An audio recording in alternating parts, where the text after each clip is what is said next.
Hello. Hello. Hello, Ange. Well, happy to see you, and we're ready to start tonight's topic. Awesome. We are here on location in Omaha, Nebraska.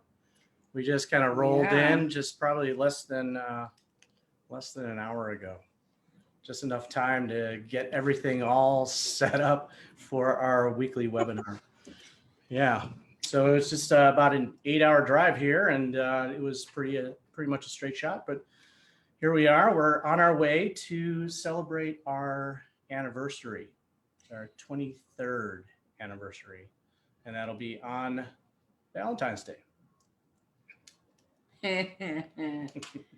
So, I want to thank all of you for joining us on Connections, the weekly webinar.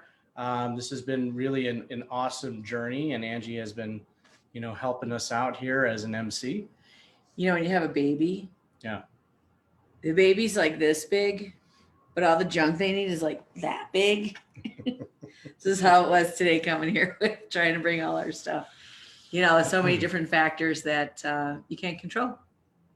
So we're happy to be here and live from Omaha. Nebraska, Mm-hmm. which oddly enough, people don't know that I went to school in Omaha, Nebraska. Yeah. Actually, probably about a couple blocks away is Creighton University, and that's where I got my undergrad. Yeah.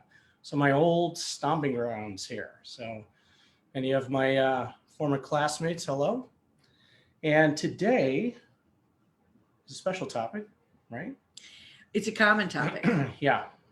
It's probably one of the most common things that happens when we start working with a couple. Yep.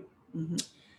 So usually one person is motivated to change in the relationship. And maybe the other person is not so much ready, to start changing. So, and that is where we kind of run into issues where one person wants to do something different and the other person's kind of dragging their feet and holding back.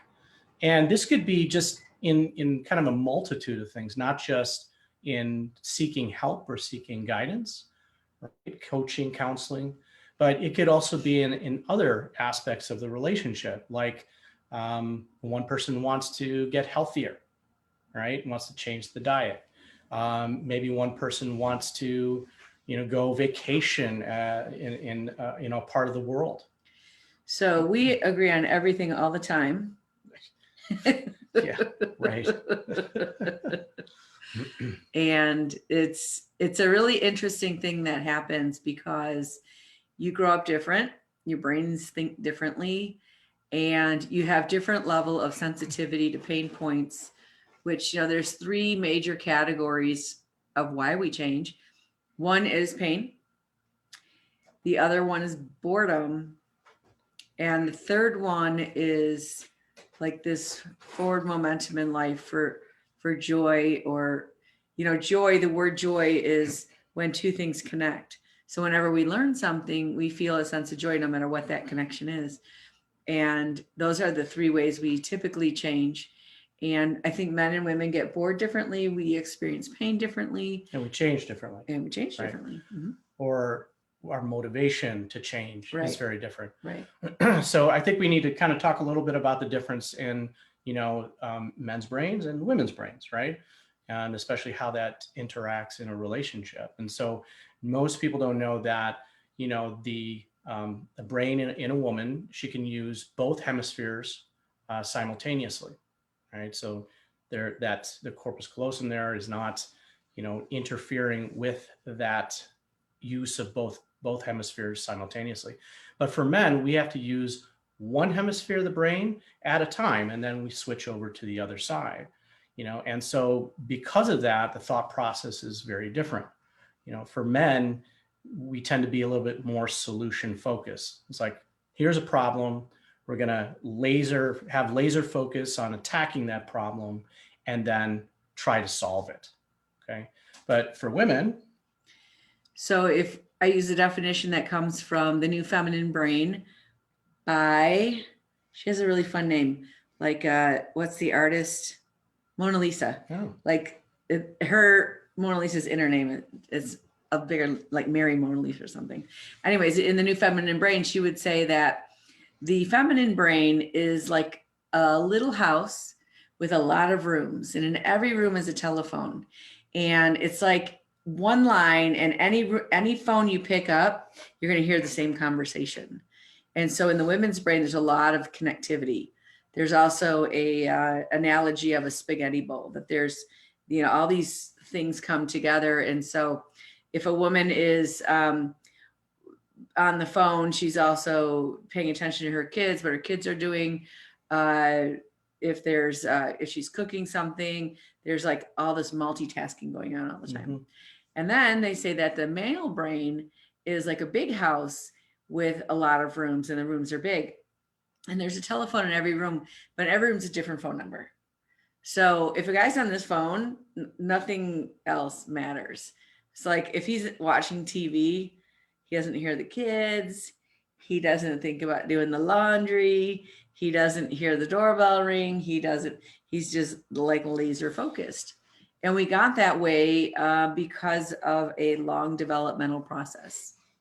So back in the hunter-gatherer days, Men would focus in on the hunt, focus in on prey, focus in on the goal at hand, and attack it. And they had to constantly solve problems and interact with the environment in that moment. They couldn't be on the hunt and be like, oh, I wonder if my wife is mad at me, or, if. Because it could be a life or death situation. Right. And so they stayed focused. Here's the hunt. I got to do that. And then I got to figure out how to problem solve bringing that back and feeding my family. And is this enough food? And that was the focus, right? And women are back and they're by their hut or teepee or wherever women are. And they're paying attention, like their kids not getting eaten by some wild animal, and, cooking the stove, cooking at the stove, and maybe gathering things. And so she's multitasking again. And so our brains developed over that period of time. And the two other things that are really important about this part of our brains in general, is women do this thing where they have to report back to the tribe in very specific details. And the reason for that is women were more of the gatherers. And so if they found something like a straw that was not quite in season, they would have to come back and tell the other ladies, okay, when you get to the oak tree, you take a left down to the boulder and you take a right. And if you look off to the left, you're going to find, there's this twig that's sticking up. And if you look right to the left of that, you're going to see this strawberry bush. And right now the strawberries are like this size. And in about 2 months, they're going to be that, and they're going to be red, and they're going to be ready to pick. I've already tuned out. I don't remember any of those details. And we call this the meta. Tony Robbins calls this the meta report, because if something happens to her, she has now informed the group, hey, here's something we need for survival. And so if we all learn that, and this is why women, like to give lots of details, and other women actually don't trust them if they don't do that. It's also why men, if there's a screen in front of them, they tune out. And, that's where a lot of disconnect is going to happen in a relationship where, one partner wants to talk about what is happening and the other partner wants to de-stress. And so they tune out their brain in order to facilitate that de-stressing. But obviously you can see where that disconnect is going to grow over time, right? And the corpus callosum in men, it has a switch. And so if it's in the left brain, it's going to be focused on that problem solution kind of stuff. The intellectual, cognitive, And the emotions of that side of the brain are love, joy, and happiness. That's why you'll often hear men say, everything's fine, right? And one of the dangers in that, according to this book, The New Feminine Brain, is that if a guy doesn't learn how to shift over into the right side of his brain and understand that there are other emotions that are not problem solution focused, but they're part of bonding and connecting, he'll take the energy of the problem that he's not solving and put a smile on his face, but that energy goes into his body. and he's more likely to be sick. And this is why men die sooner, at least historically. She calls it the new feminine brain because she's saying now women are learning to respond like that. But that lockdown in the corpus callosum is what keeps men focused and not worried about things.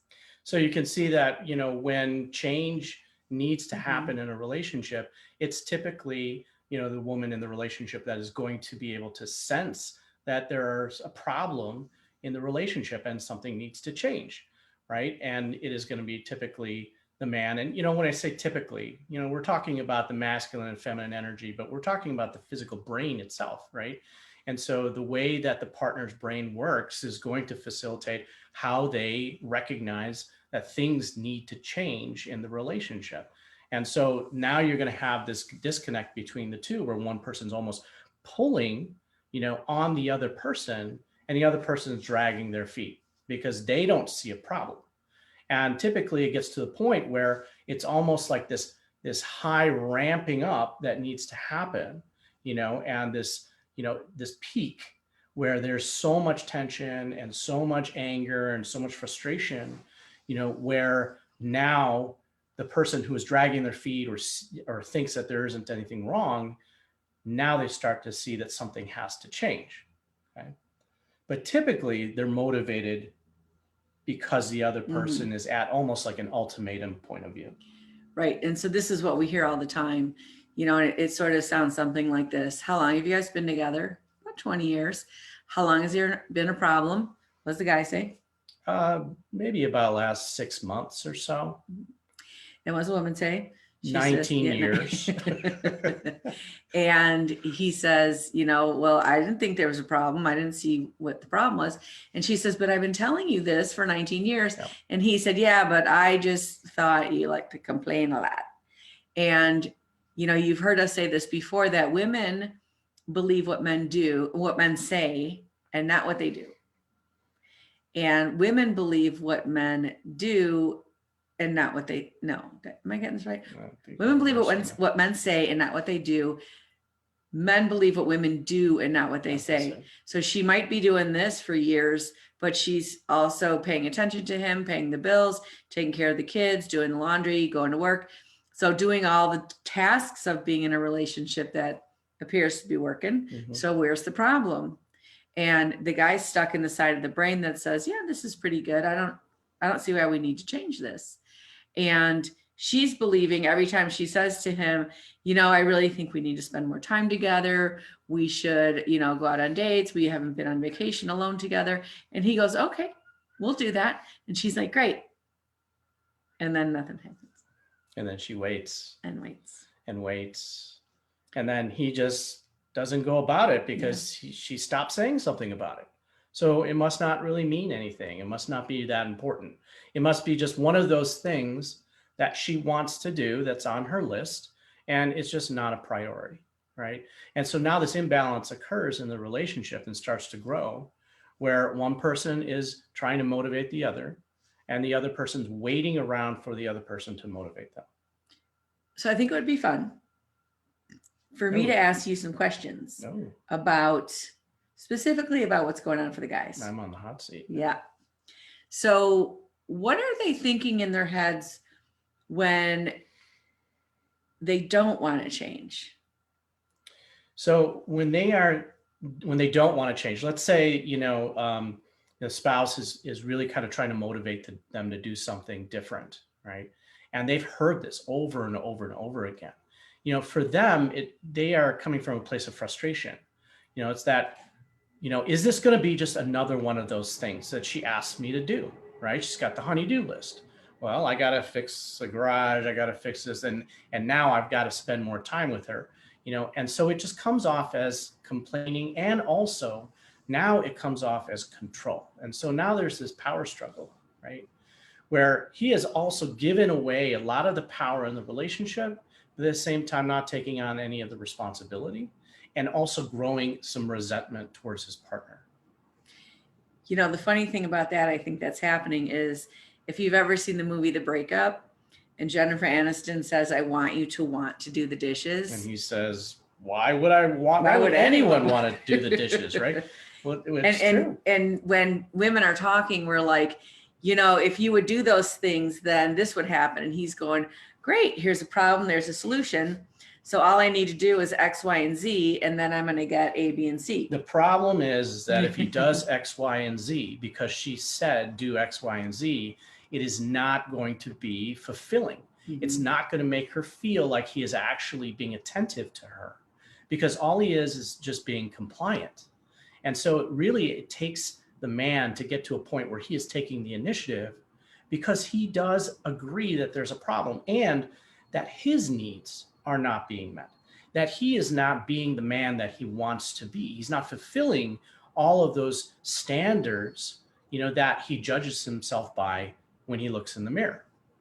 So if a woman says, you know, I just don't feel like you're very thoughtful.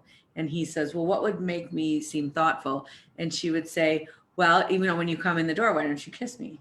But he robotically comes in the door and kisses her, and it doesn't work. Right. Right. And so what's going on for guys when they're not happy, but they're doing those things they're being told to do, and they're not getting the results they want, and they feel that dissatisfaction? How do they typically cope with that? So a lot of times what guys do is become very frustrated, right? They are not happy with the way things are going. They're trying to make their partner happy, and they're trying by just doing what their partner's telling them to do, right? You know, they told me to do this and this and this, and so I'm just going to do this and this and this, and it's not working, you know, and they just continue to feel frustrated, and then they start to feel helpless. And so that is a very uncomfortable feeling, right? To feel helpless, to feel powerless, to feel like there's nothing that you can do to change the status of the relationship or make your partner happy. So they tend to turn not necessarily inward, they turn outward. And they start to look for things that is going to make them happy. You know, and that could be a lot of things, like bearing their nose into work, you know, working 80 hours a week, you know, that at least they're going to get their boss's praise. You know, or maybe they're going to turn to other vices and other distractions, like, you know, alcohol or pornography, you know, gambling. They could also turn to other things, you know, like running, doing a marathon, like exercising a lot, you know, something that would on the surface look like it would be a very positive thing. Okay, but what they're doing is really just trying to take that frustration and expel it outward in an area that's actually they're going to feel like they're getting something back. Yeah. And it's usually something that takes even more away from the relationship, which probably reduces some of the tension because they're not there so much, but it also built a lot more resentment until she gets to that place of, you know, and people will say ultimatums, but it's not really an ultimatum. She already did the ultimatum long before that, because that's part of her trying to motivate. But really when change happens is when a woman really says, I'm done. I'm not doing this anymore, because now she's taking action. She's not saying words. She's saying, I can't live like this anymore. I'm not doing this. And so I'm doing something else. And then the guy's always so surprised. He's like, I didn't know that you felt so strongly about this, you know, and that you felt this way for 14, 15 years. And, you know, you just, you know, and a lot of times they try to make an excuse and attribute it to something, you know, like ever since, you know, we had our second kid, all of a sudden she's been that way. Or, you know, ever since her mom died, you know, then it seemed like she changed, you know, and so they're trying to attribute it to some external reason why she is feeling like unhappy and unfulfilled in the relationship. But really it's gotten to the point that, you know, she's just done. She's done trying to motivate him. She's done trying to, you know, do all the work in the relationship. And so now she's starting to step out. And so because of that, he feels that removal of that energy. And that's when, you know, he takes notice. And here's a question. So what's the difference between taking action / being assertive and acting in a way that seems passive aggressive? You broke up there a little bit. Did you say what's the difference between taking action and ultimatums? No. What's that difference between taking action and being passive aggressive? What's the difference between taking action and being aggressive? Passive aggressive. Is that what it was, Ange? Passive aggressive. All being passive aggressive. Yeah. Taking action is much more respectful, and it's much more assertive in a way that it's saying, here's me, here's what's okay for me, and if something happens that's not okay for me, here's what I'm going to do. Passive aggressive is like, I'm crabby and I'm not going to participate in things that you want to do. I'm not going to watch your shows. I'm not going to do this. And you're going to guess at what you think is the problem. You're going to know I'm not happy, but you're not going to know why. It's very manipulative in nature, Mm-hmm. right? It's like trying to take your power back and take control, in a very snarky and sneaky kind of way. Yeah. You think about the silent treatment when someone is, just giving you the silent treatment and you're asking what's wrong, and they say nothing's wrong. And what you're trying to do is you're trying to, take that energy back. You're trying to get them to come, towards you and take notice, right? Because you're angry or you want them to do something. But that passive part, you're not strong enough or confident enough to be able to say exactly what it is that you feel inside, right? I feel hurt. I feel slighted by you. I feel, unimportant, when you do things like that. And so that is a very vulnerable thing to do, right? Because if you do that, and you're pretty much putting out there, how you can be hurt by the other person. Mm-hmm. So passive aggressive is actually the most common form of communication style that all humans use, and you think about teenagers, that's the number one communication style they use, right? Because they're trying to come into their own. They're trying to figure out themselves as an adult or coming adult. And so because of that, they have to push back, right? But they don't have the confidence to be able to be assertive and state, what their needs are. Okay. Another thing I would say about that is the communication breakdown happens within an individual person. And it takes a long time for us to not just feel our feelings, but to be able to validate them in a way that says, I have a right to these feelings and they're telling me something. And not that someone else will change, but that I'm detecting something important to me. And that's a very long time. In the beginning of a relationship, a lot of women, especially when they're pregnant or have little babies and there's issues, they think, what do I need to do different or something? They don't know if it's a relationship issue or a personal issue. And it takes many years sometimes to figure these things out, and where you finally get to a point where you're like, I don't know what it is, but I'm going to honor it anyways. And that's when the real communication starts to happen. Or there needs to be help with that communication. And so when we're working with a couple, first we're working with a person, helping them feel their own feelings and validate that, because so often in our domestication, we're told our feelings are not accurate and that we should do what others want. So it takes a level of really self-focus. Mm-hmm. And so that's another question I want to ask you about the guys. So once the guy decides, okay, I'm at least going to come in and sit down and hear what these people have to say. That's usually what happens. And they are pretty honest about, I don't really want to be here. And yes, we have problems, but I don't think this is going to help, or something like that. And then we can sort of describe the process. And then somewhere they commit to a little bit in the beginning. And a lot of men, interestingly, once they start to get some of that validation, they're really passionate about changing their lives, and they're not hearing it from another woman, right? Because they're hearing it from you. What is a guy going through that he makes that shift instead of behaving to being authentic and knowing himself? That really is it. The point of motivation and intention for him. Mm-hmm. So, originally they might be coming in because they're being motivated by an ultimatum, by what their partner is telling them to do. If you don't do this, then I'm gone, right? And so we all know that's short-lived. It's not really going to get them what they want, and it's just more compliance. And what is on the opposite of compliance? Well, it's rebellion, right? And human beings don't really want to be told what to do. And so it's only going to be short-lived. They're only going to be able to hold on to that for very long of being compliant. And so if they're able to shift from this perspective of doing it for her, doing it for their partner, to shifting to, I need to do this for myself, right? When I look in the mirror, there are certain things that I'm not really happy with. I'm not happy with how I am as a husband. I'm not happy with how I am as a father.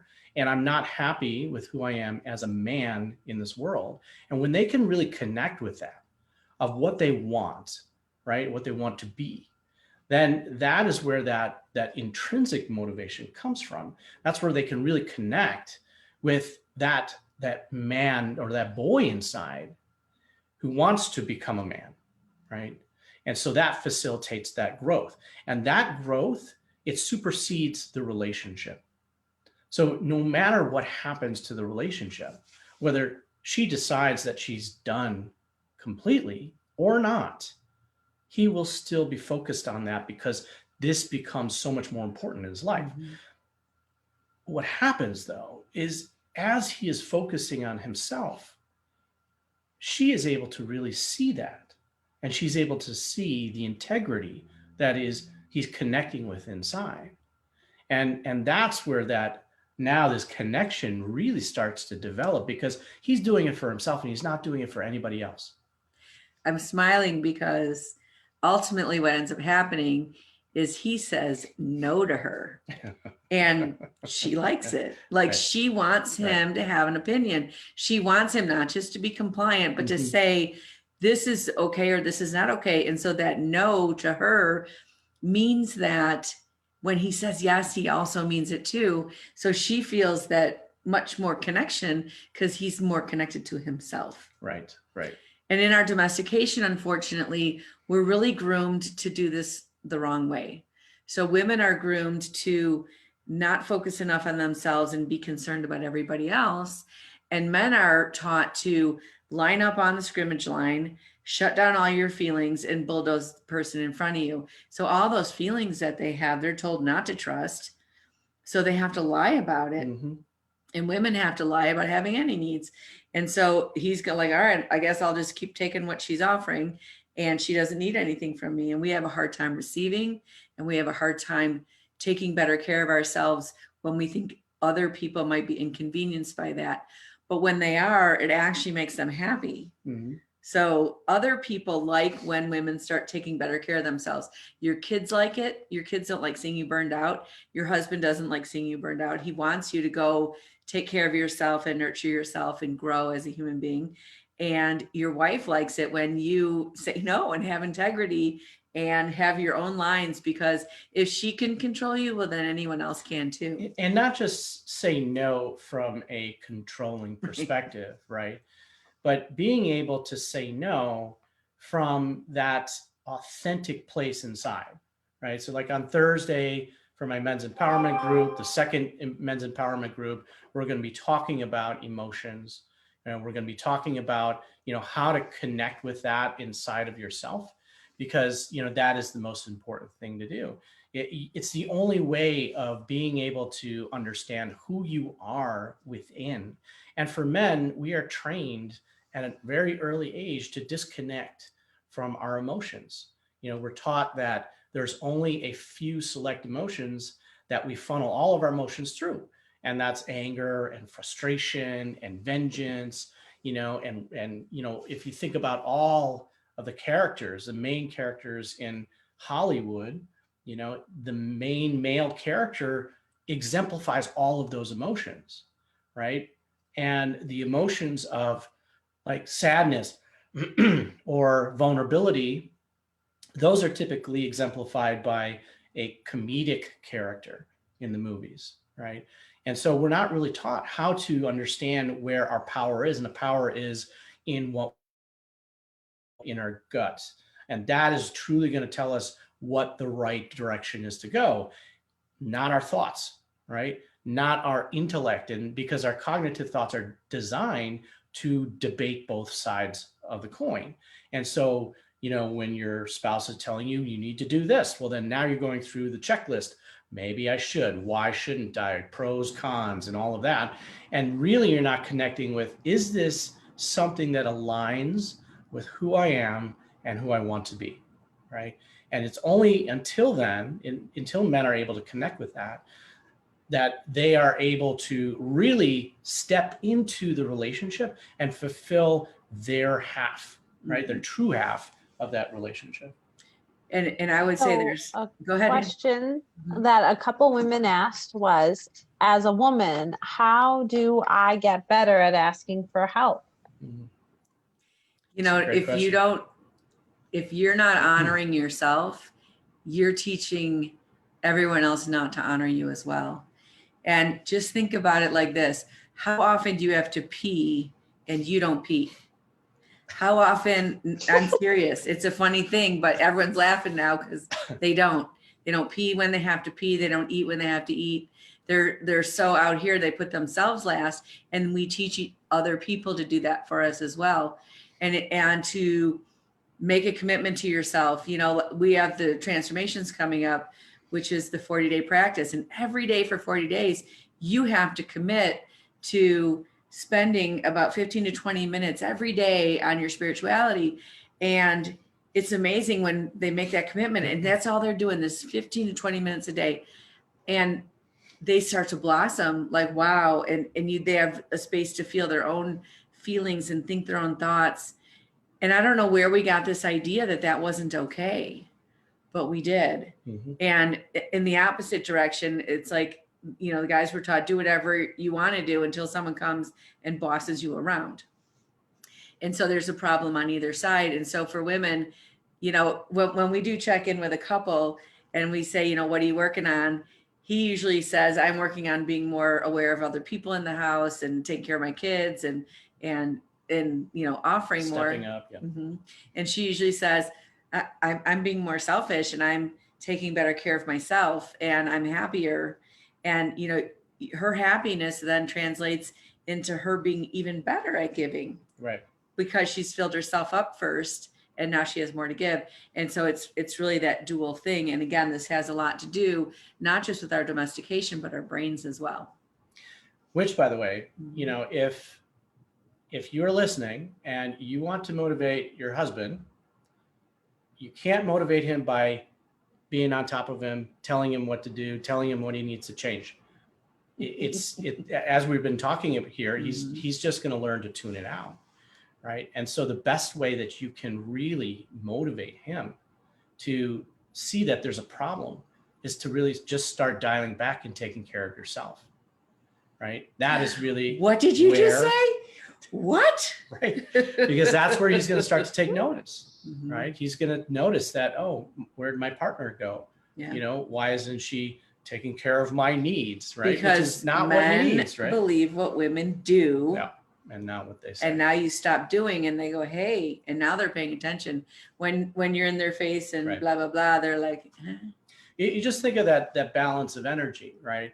And if the energy is lopsided in one direction, it needs to right itself. It needs to get to a point where it's balanced. And so if women are doing more of the motivating in the relationship and trying to get the change to happen, if they dial it back, there's a space and a gap, which is scary. Left, which is absolutely, because like, what if he doesn't do it? If I drop the ball, who's going to pick it up? Right. But that gap is necessary for him to figure out, hey, something's missing and I need to step into it. Right. Because it's already done. There's not a problem. Why would you fix it? If there's no problem, why fix it? Right. Any other awesome questions? Because that was really great questions. Yeah. So one concerning quality time. So what if one partner is making that effort, right, to get this quality time? And something that you two always say from research is 5.5 hours a week, right? So the question is, what if one partner is making effort, but the other one is lacking on, it seems like, making the commitment to taking time out for the couple quality time? You know, most couples, sadly enough, are starving their relationship. But before they starve their relationship, they're starving themselves. And so if you're going to commit to spending time as a couple and your partner blows you off, don't blow yourself off. Take your time anyways. And, you know, the thing is about a relationship is it falls into a routine or a dance. And any part of that dance that you can shift, any step you can take, even if it's a misstep, will disrupt the pattern and will at least give you something to talk about, even though that topic in conversation might be loud and ugly. Yes, right. So, you know, if you guys made plans to go to dinner and your husband is blowing you off, I've got to work late, still go to the dinner. Mm-hmm. Still take care of yourself. You know, now take that time to really reinvest in yourself, and, you know, don't just wait around. Okay. And that's part of that whole stepping back and reinvesting some of that energy into yourself, you know, so that you feel fulfilled. And hopefully he's going to take notice. Right. And that's where the change has the best chance of happening. And if you're blown off enough and you're noticing it because you're stepping into that, you might have a tough decision to make. Right. But at least you're healthier. And Right. that's all you can do. You can only work on you, and you can only do your half. And it is scary because now we're not in the dance. We're not manipulating anymore. And we're doing the right things. And if the other person tries to stay in the old dysfunctional dance, it's going to pull on that law of attraction because you're going to shift. So scary stuff. Very, very scary, very complicated, right? And Yeah. I think you all have heard us say that, you know, relationships, a relationship with a committed partner is the hardest thing you will ever have to do in your entire life because of these dynamics, not just the dynamics between the two of you in your present relationship, but everything that each of you are bringing from your past into the relationship. Right. And, you know, if couples are not actively working on that and not actively understanding themselves, first of all, you know, each of them figuring themselves out and then figuring themselves out as the union, as the combination, as the synergy, then they're never really going to advance to, you know, deeper connective levels in their relationship, you know. And sadly, what happens is couples, they just kind of, you know, plateau, you know, and they just start investing in other things and other relationships with other people versus turning towards each other and really focusing that energy on each other and helping their partner become a better version of themselves. And the good news is our brains are fluid. We're talking about masculine and feminine brain as though those are two worlds that never come together, but really they're on a continuum. And there is definitely what we do in the work that we do with people is teach them how to have more fluidity within their brains or how to compartmentalize more because you're too fluid.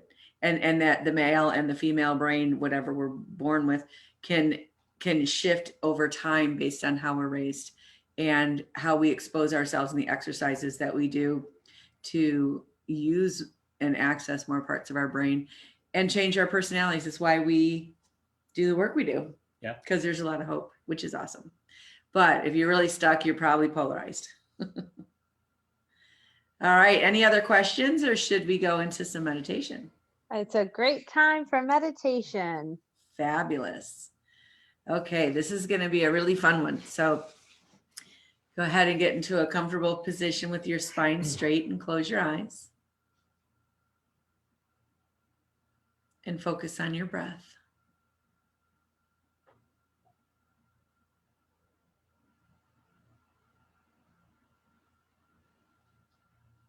And I want you to really pay attention to where your brain stem is. So just imagine like the back of your neck, right at the base of your neck. And imagine that there's a candle. And go ahead and light that candle. And then as you move upwards towards your brain, Imagine another row of candles, but there's 2 candles. And light those 2 candles. And the next row has 4 candles. And light those 4 candles. And the next row has 8. And light those 8 candles. And as you move upwards, all the way to the top of your head, with equal candles on both sides, going from the center of your brain all the way out to your ears. Keep lighting those candles all the way down and into your forehead and above your eyebrows. And just feel your brain really lit up.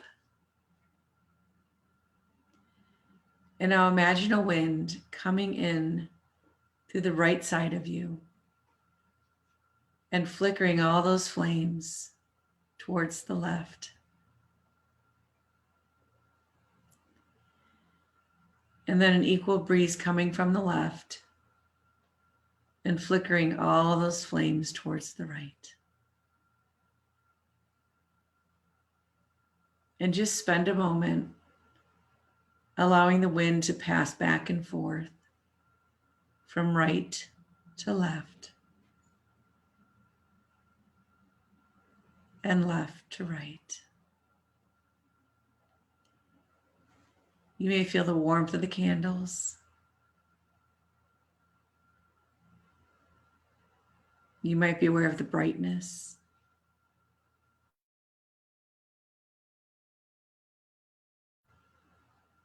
Blows those flames back and forth.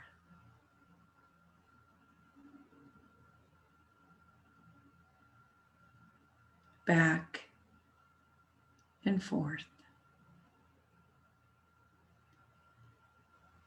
And now imagine all the wind is stopped and all the flames are perfectly centered, completely still.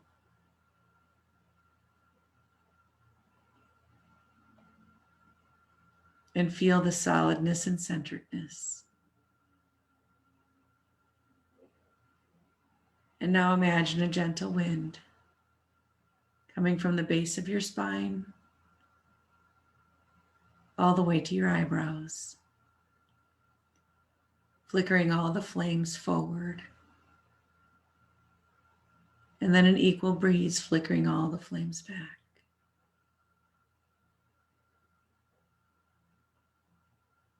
And then forward again. And back again.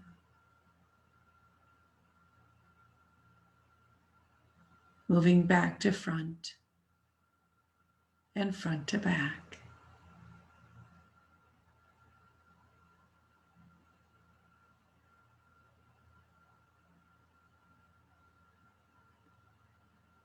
Be aware of the warmth and the brightness.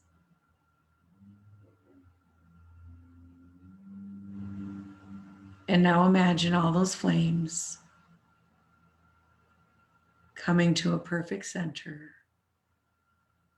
as all the breeze stops.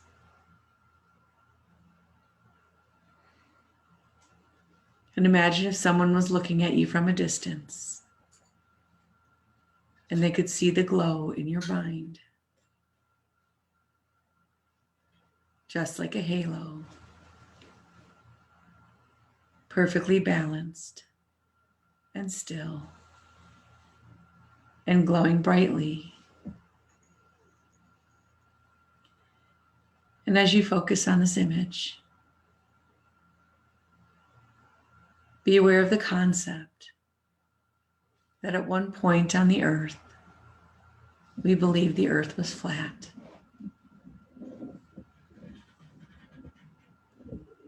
And then we got knowledge that the earth was round.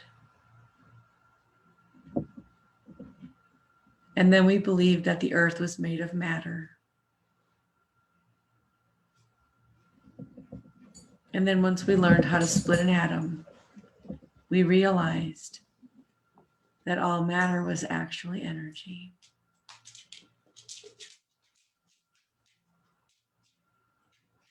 Feel the energy in your brain. The thoughts are the concrete parts of our brain, but it's bathed in energy that brings information in from a higher place. And as you rewire both parts of your brain, from left to right and right to left, from front to back and back to front, feeling all those connections. Allow yourself to focus again on your breath and connect down into your heart.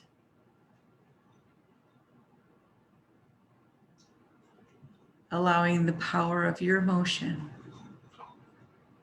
and the power of your thinking to become united. Allowing you access to your intellect and all the wisdom that belongs to the intellect. Connecting powerfully with emotion and all the wisdom that comes with emotion.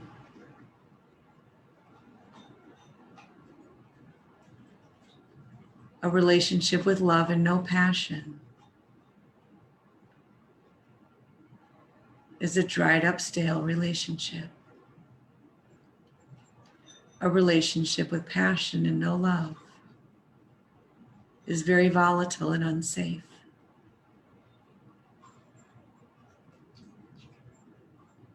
Find the center. Contemplate the lies that you've been told that block you from really hearing what your heart and mind have to say to each other.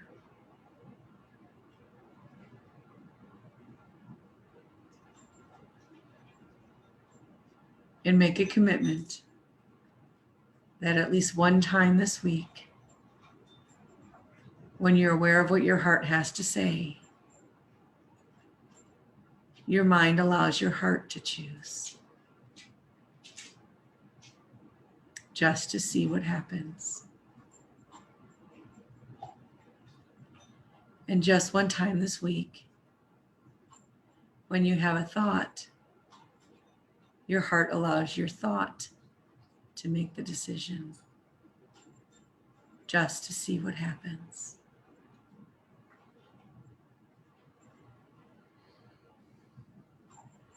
And focus your attention back on your breath.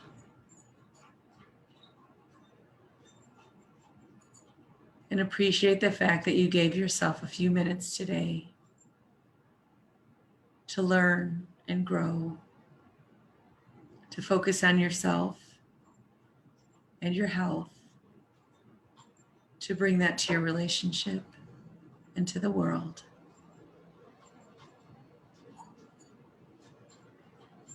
And take 3 conscious breaths and gently open your eyes.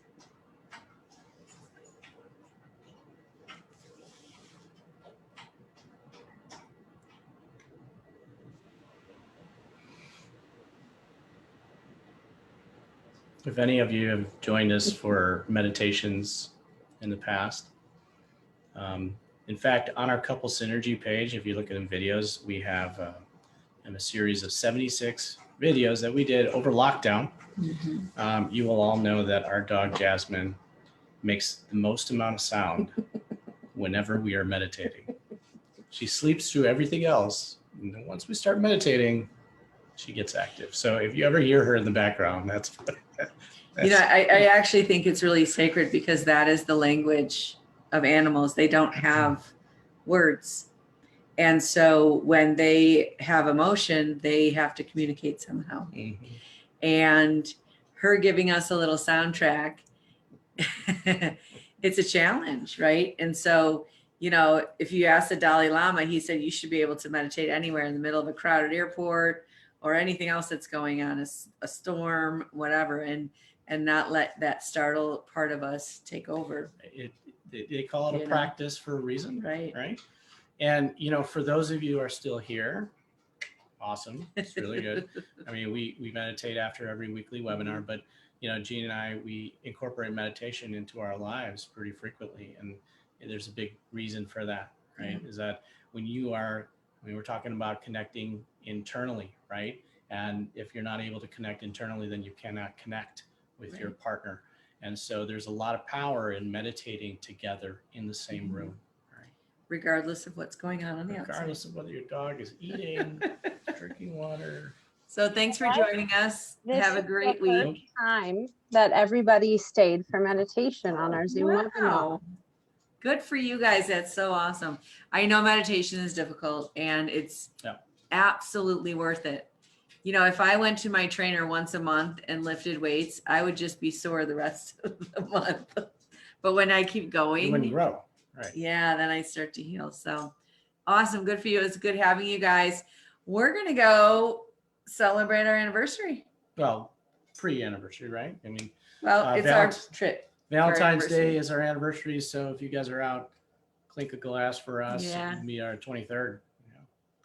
Have a great week. We'll see you next week.